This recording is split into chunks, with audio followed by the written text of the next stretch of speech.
everyone. So some of you may remember that in November, I posted a video about my experience with a very unethical GI doctor. If you haven't seen that video yet, it's pretty crucial to understanding this video, so I will link it in the description box down below. You should probably go watch that first before you watch this, because this is a follow-up. I did file a formal complaint, and I got this fabulously frustrating letter back from them. Now, I'm not going to show you the actual front of the letter because I don't want to get in trouble for like sharing confidential information or using the facility's name. I don't know. But I am going to tell you what they said and talk about how I plan to continue to pursue this issue, because this is definitely not satisfying at all, because almost everything they said is wrong. So as for the doctor, we'll just call him Dr. Unethical. We'll just call him Dr. Unethical so that he may remain anonymous. So this is the letter that I got from the manager of digestive diseases and network endoscopy. This is what she said. I am writing in follow-up to you and your mother's complaint regarding your visit with Dr. Unethical on 11/8/17.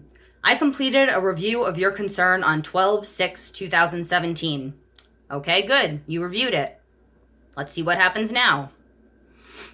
So your input gives us the opportunity to review our services and make changes when necessary, except that you're not going to make any changes.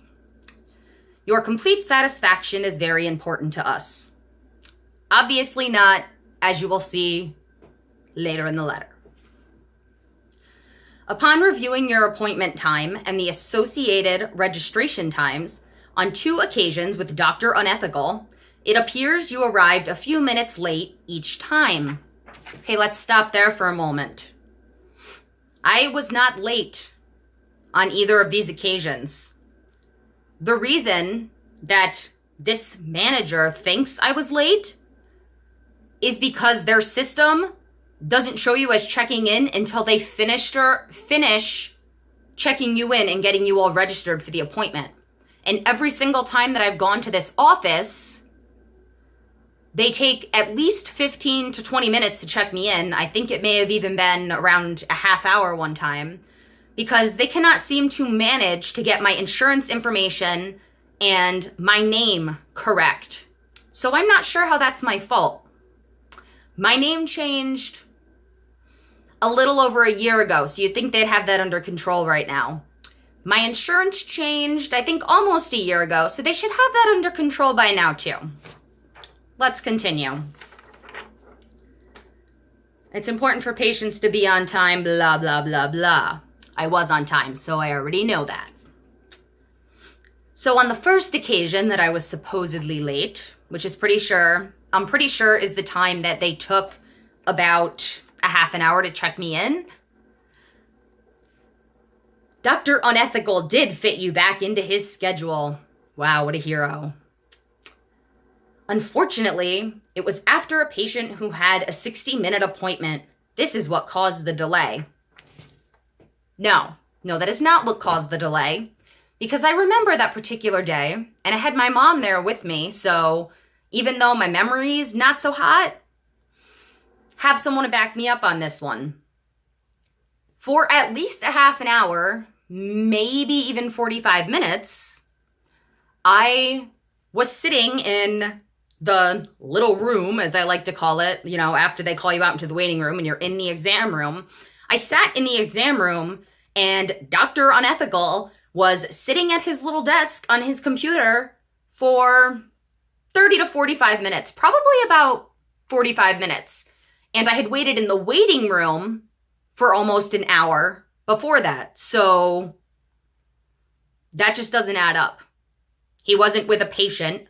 He was sitting at a desk, and he didn't even look like he was really on the computer. He didn't look like he was doing anything. So he was not in with a patient, and I wasn't late. So those are both wrong. In regards to the second occasion on 11/8/2017, this is the day I had the major issue and walked out, as you can see in the video down below if you haven't seen it yet. It was reported to me you were yelling at the provider upon overhearing Dr. Unethical, talking to a nurse about your late arrival. Okay, 2 things about this. First of all, I did not overhear him. He whipped open the door and started screaming at the nurse that was in the room with us. There was no overhearing. He was not like in the hallway saying I was late. Even if he was, that still wouldn't really be okay. But no, I was changing into a gown and he burst in the room and started yelling about how we were late. And in regards to me yelling at him, yeah, I did yell at him. Yeah, that's the only thing in here that they're right about.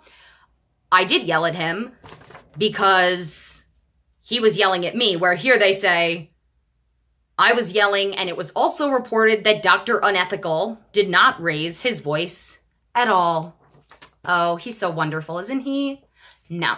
He came in the room screaming at the nurse right in front of me, burst in the room, opened the door, slammed the door, started screaming right in front of me. I did not overhear, and he most certainly raised his voice, and then yes, I did raise mine, which is the only thing they're right about in this letter. And then they always like to wrap these things up with like a nice little sentence at the end, like it's supposed to make you, satisfied again. It is our commitment to do everything possible to ensure your experience at this center, I won't name it, I don't want to get in trouble, is positive in every way. Yeah, obviously that's not your commitment, since you told, I think like 3 or 4 lies in this thing here, and you're not doing anything about this doctor. So I actually plan to appeal this further to the medical director of the facility, and I will let you all know how that goes. And I realize that they may not do anything, but I intend to take this as far as I possibly can, simply because I don't want other people to have this experience. And other ways that I plan to try to help other people to avoid this kind of experience is writing online reviews for this particular doctor. So I know that when I need a new provider, I typically go online and look at the reviews. And if they have some bad reviews, sometimes it can cause you to kind of look twice.